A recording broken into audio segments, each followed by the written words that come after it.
This is the final resting place of some of the most influential men and women of the 19th century.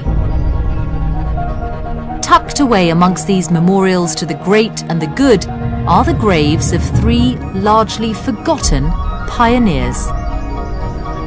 Baron Headley, Marmaduke Pickthall, and in an unmarked grave, William Henry Quilliam. Although few recognise their names today, in the 19th century these men were responsible for a religious revolution that shook the British public to its core. They were aristocratic Christians who made a choice which inflamed Victorian society. They converted to Islam. An Englishman, a pucker Englishman, doesn't go native. He doesn't leave the English white, upper middle class. And they changed the face of the Muslim faith in Britain. Pickthall's great achievement was to translate the Quran. It has been perhaps the most important translation of the Quran into English that there ever has been.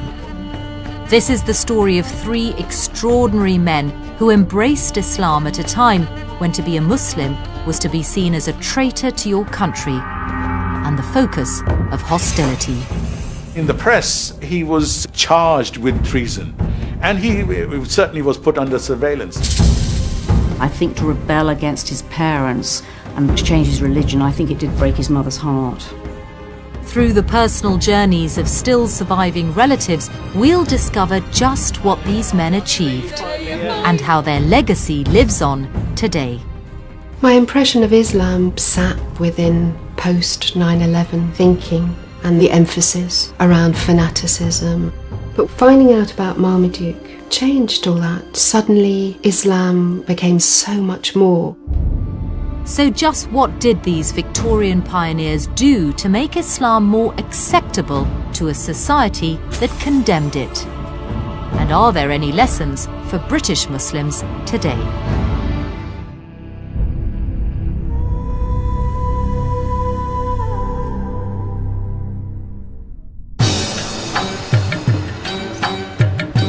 Liverpool.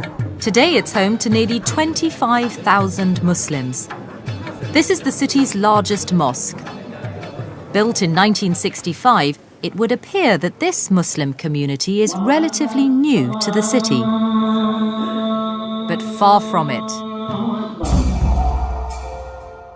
A century ago, Liverpool was a flourishing port, and Muslim sailors from India and the Far East would have been regular visitors. In fact, just 3 miles from today's thriving mosque, there are traces of an entire hidden history of Islam in Britain.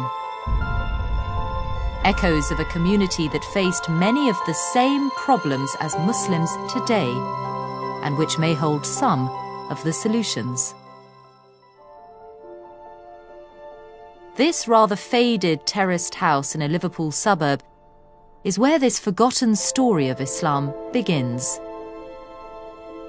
Although it doesn't look much now, in the 19th century, this was the first mosque in England. In 1889, the house was bought by a man named Abdullah Henry Quilliam. Quilliam was a Victorian gentleman, but he was also a Muslim convert. A religious innovator who fought to change preconceptions of Islam at a time when society found it frightening and alien. And it was here that he set about doing it. Abdullah Quilliam had an architect appointed who designed the extension to the building. Ghalib Khan is the chairman of the Abdullah Quilliam Society.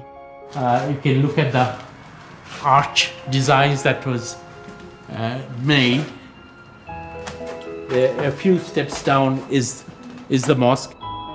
The preaching was done from that corner there where Abdullah would be standing. Against the odds, Quilliam established this not only as a mosque, but as a flourishing Muslim institute with its own printing press and an orphanage. It was the centre of Islam not just for Liverpool, but for the whole of Britain. Allahu Akbar, Allahu Akbar. It's an achievement that some Muslims believe holds the key to the future of British Islam. For me, Abdullah Quilliam really is a role model. He was so ahead of his times, as it were, that he is the blueprint in many respects for how we hope to continue in our communities. So just who was Abdullah Quilliam? And what did he do to try and shift the prejudices of a nation? William Henry Quilliam was born in 1856. He trained as a lawyer, and his religious upbringing was typical of many middle-class Victorians. He was born into a conservative Methodist family. His grandfather was a tub-thumping preacher. So we find a young man born into a family well known for its devout nonconformist Christianity. But Quilliam's work as a lawyer amongst Liverpool's poor had a profound effect on him. Disease was rife, the mortality rate high, and the city was crawling with brothels. Quilliam was struck by what he saw as Christianity's failure to deal with the problems, and it led him to question his childhood beliefs. In order to understand Quilliam's view of Christianity, you have to understand that Victorian Britain was still essentially a Christian society. So when Quilliam saw any kind of moral depravity, for him that was a Christian society that had lost its way. It was a trip to Morocco in 1887 that seems to have marked a decisive moment in Quilliam's religious journey. Whilst he was there, he was struck by the contrast of the Muslim way of life to that of Christian Britain. When he went to Morocco, he felt that people live simple lives. They live, in his view, quite moral lives, and there is an environment of solidarity, depending very little on whether they are wealthy or poor. And that was something that was of immense significance for him. Quilliam returned to Liverpool, and a year later he left his Christian beliefs behind and converted to Islam. But it was a highly controversial decision. Islam in the 19th century was seen as a Christian heresy. And there were these ideas about Islam being a violent faith. So it would have been very unusual for a person from his class background to convert at that particular time. 2 years later, Quilliam opened his mosque.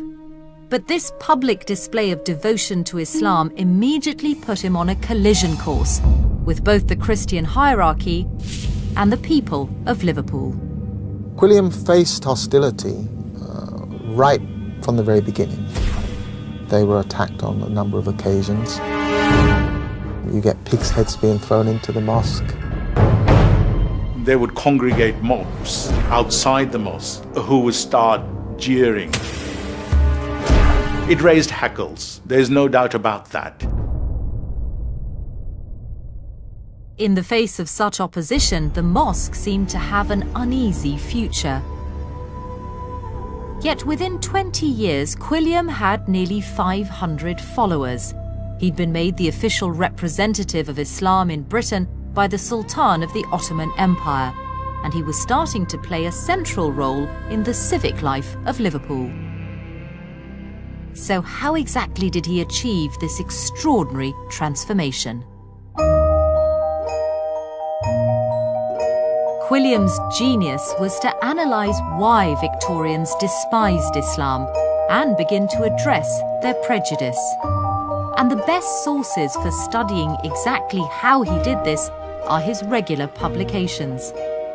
They include a newspaper for Muslims called The Crescent, which gives an insight into how Quilliam increased Islam's credibility through lectures at the mosque. I think it's interesting to look at the topics of these lectures because you might expect them to be religious and promoting Islam and from the Quran or whatever. But what we find is a lecture which says, with experiments by Professor Nuhuddin Stevens, a science lecture, Sugar and Saccharines, by Professor Samuel Kleeman, PhD.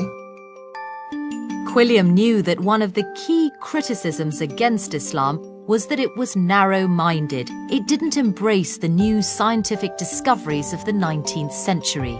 These lectures met such criticisms head-on. So he's presenting Islam in a very rational way that's going to appeal, in a sense, to the new scientific consciousness of Victorian Britain. These events drew converts, and as numbers grew, so did Quilliam's profile. It wasn't long before the mosque was attracting important guests from abroad. In 1897, Queen Victoria held celebrations for her Diamond Jubilee. One of the visitors was a general from the Sultan of the Ottoman Empire, but he didn't just visit the Queen, he also made his way to Quilliam's mosque. It was recorded in the Crescent. Here is the main feature article of this particular edition, and I just love this. You know, I mean, here we are in the centre of Liverpool at Lime Street Station, and there's all these Muslim converts with their fairs and their flags, you know, receiving this very powerful figure. Such visits impressed the locals and gave Muslims the sense of being an important part of city life. And in the mosque, as converts straddled the social divides and clerks rubbed shoulders with explorers, it seemed that Islam was no longer an alien faith practiced only by foreign sailors. Quilliam's high-profile guests, his lectures, and the type of converts they drew seemed to have achieved the impossible. Islam was starting to be integrated into British society. But just as Quilliam was at the height of his success, everything changed. In June 1908, he and his eldest son left on what was supposed to be a 6-week trip to Istanbul. No one knows exactly why, but without any warning, they mysteriously disappeared. After some months, his youngest son, who stays behind, begins to dismantle everything that Abdullah Quilliam had created. The properties are sold, and effectively the Liverpool Muslim community comes to an end. With the disintegration of Quilliam's mosque, the outlook for Islam in Britain appeared uncertain. But with Quilliam's departure, Muslim life found a new focus in Surrey. In 1889, a mosque had been founded here at Woking as a place for Indian students to study and worship. And it soon became the headquarters for 2 new converts whose mission was to continue to challenge British intolerance of Islam. The first was a feather in Islam's cap, one of the highest-ranking members of the British aristocracy. Baron Headley was an Irish peer. He was born in 1855. He pursued a career in civil engineering. He spent a great deal of time in India, and that's where he came into contact with Islam. In 1913, Lord Headley converted and began to attend Woking Mosque. Extraordinary film from the time shows Edwardian ladies alongside Muslims from all walks of life. And it was this unusual combination of genteel English culture mixed with Islamic values that Headley capitalised on to try and dismantle hostile British stereotypes of Islam. So, for example, Lord Headley was involved in activities such as at homes. All sorts of people would gather and there have tea and cakes. They mingled knowledge of Islam with cultural activities, and there would be renditions on the sitar, English ladies playing the piano. By introducing Islam in a context familiar to Edwardian high society, Headley made the religion seem less alien, more English. They needed to be creative and innovative in their approach so that Islam became very much part of this environment. So one could actually feel quite comfortable with Islam if that's what it meant. Headley's work was another step towards breaking down British prejudice against the Muslim faith. But tea parties went only so far. It was the work of yet another Woking convert which has perhaps had the most enduring impact on Islam in Britain. His name was Marmaduke Pickthall, and his greatest achievement was to become the first English-born Muslim to translate the Quran into English. A groundbreaking work that made Islam accessible to non-Muslims. Living on the south coast today is one of Pickthall's surviving relatives. Artist Sarah Pickthall is Marmaduke's great-great-niece. Brought up by devoutly Catholic parents, it wasn't until the death of her father that she first began to learn more about her Muslim ancestor. I knew that Marmaduke Pickthall was a relation. I didn't really know that he was a Muslim convert. But when I started to look more closely, I then suddenly unpacked the most incredible life story and a man who was both a novelist and a pioneer. It's kind of what complicated the lives a lot. Sarah was so inspired by Marmaduke's story that she and a group of artists have begun to explore his life and legacy in a project called Loyal Enemy. Through painting, through film, through poetry, we're going to build a kind of kaleidoscope around Pickthall's life, and we hope that through that there'll be certain sort of shafts of light which will connect Pickthall's life with the audience looking at it today. Learning about Pickthall has overturned all that Sarah thought she knew about Islam. My impression of Islam was one that sat within post 9/11 thinking. But finding out about Marmaduke changed all that. Suddenly Islam became so much more than what the media was telling us. So just what was it about Pickthall's life that not only challenges views about Islam today, but did so 100 years ago? He was born in 1875 and brought up in the Church of England. But as a teenager, he visited the Middle East. It was an experience that changed his life. He quickly seemed to gel with the local people. Very quickly he was speaking Arabic, and he speaks about the friendliness of the people. There was a social cohesion there, and it was, he believed, united by this overarching belief in Islam. I mean, he says, very significant, he said, for the first time I was happy. He was happy. But although attracted to the religion and mindset of the Orient, it wasn't until the First World War 20 years later that Pickthall finally rejected his childhood beliefs. Britain declared war not only against Germany, but Turkey as well, the centre of the Ottoman Empire and the Muslim faith. It was a country Pickthall had visited and been impressed by. So he was shocked when he found Islamophobia being used to justify the war by British politicians and clergy. Pickthall went to church and the congregation were singing one of Charles Wesley's hymns.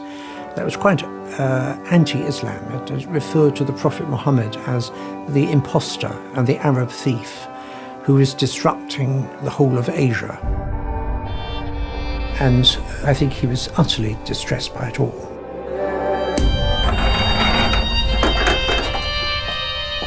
Pickthall left the church before the end of the service and never again considered himself a Christian. In 1914, he converted to Islam.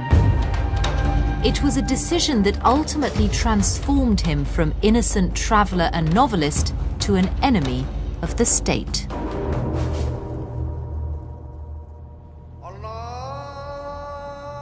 After his conversion, Pickthall attempted to persuade the British government to to change its policy towards Turkey. But his actions had devastating personal consequences. He became a total outsider in Britain, a security risk. He was a man who was supporting the enemy and who'd embraced Islam. He destroyed his reputation as a conservative Englishman. Such an atmosphere of suspicion drove Marmaduke to leave Britain altogether.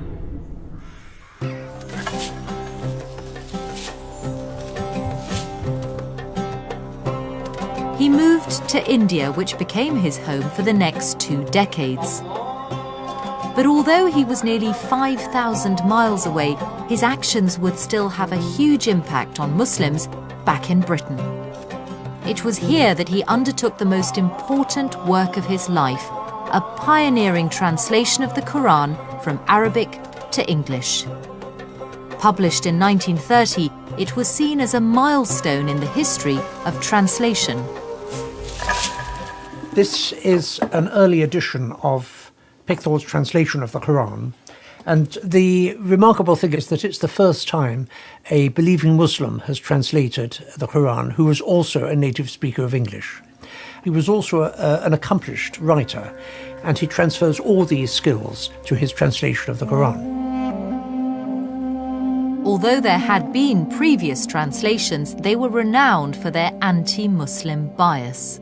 These translations came with notes at the bottom, and these notes reflected prejudices that Muhammad couldn't possibly have had a revelation, that much of the Quran was copied from Jewish and Eastern Christian sources. So when Pickthall's version finally appeared, because the notes that exist in that translation are the notes of a believer, and they take into account the standard authoritative commentaries on the Quran, then you would be drinking from a purer source. By producing a more objective translation in a language understandable to a wider audience, Pickthall was breaking down prejudice. There has always been a suspicion of a holy book in a strange language, so he was making the Quran accessible, and if there has been a kinder and more tolerant appreciation of Islam, it has been through Pickthall's translation.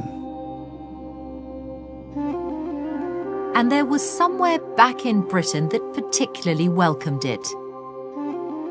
Woking Mosque, Pickthall's base before he left for India. At a time when it seemed all of Britain was against him, it was the one place he had felt at home.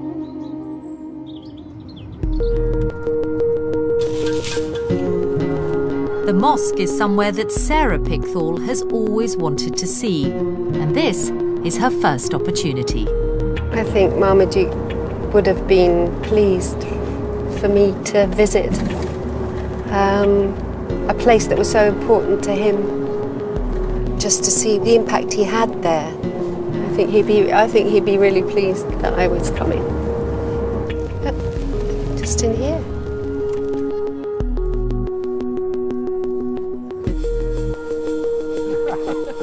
Sarah, hello, wonderful to meet you. Hello, wonderful. Khalil. Hello. Hello. Good to meet you too. Your great-great-uncle would have been here many times. Khalil Martin, like Pickthall, is a convert and has agreed to show Sarah around. So, here we are. This is the Shah Jahan Mosque, Woking. It's a flourishing mosque at the heart of a vibrant Muslim community. There must be at least 10,000 Muslims living locally in the vicinity. And when this was built, there wasn't one Muslim, living anywhere near to the mosque. It came to very different from Marmaduke's time, isn't it? It's changed a lot. Yeah. Although Pickthall only spent 3 years here, a century later his influence can still be felt, in a way he could never have imagined. It's interesting. I've just downloaded a Quran application for my iPhone, and the English translation that's offered for the Quran app is Marmaduke Pickthall's. Yeah. That's great. Yeah, so that his feels legacy, contemporary. Yeah, you know, his legacy is living on. feels completely, contemporary. yeah. That's great to hear. Yeah. Do you feel that being here? And for Sarah, there's one more stop. And this is Professor The library where Pickthall would have worked, and where some of today's members of Woking Mosque are keen to meet Marmaduke Pickthall's great-great-niece, To the name. That's brilliant. and to talk to her about their experience of his Quran. This translation is by your great uncle. So, beginning with verse 18, Mary said, "Lo, I seek refuge in the beneficent one from thee, if thou art God-fearing." Angel Gabriel then replied, "I am only a messenger of thy Lord, that I may bestow on thee a faultless son." So that is from the translation according to your great uncle. Do people find it easy as a translation? Yeah, it's a little bit. Some words are thou, a little thee. bit, yes, thou and thee. Yes. Yeah. There are a few There were a words lot which are of these and oral. thous, yes. Otherwise, it's very interesting. Very much so. This was the first translation that I read. Was it? Absolutely, yeah. So personally, it's important to me Yes, as well, definitely. yes. Pickthall, like Quilliam and Headley before him, helped to demystify Islam, and his work continues to inform and encourage new generations.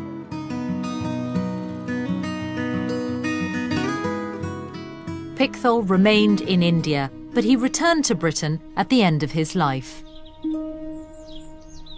In 1936, he was buried just 5 miles from his beloved mosque.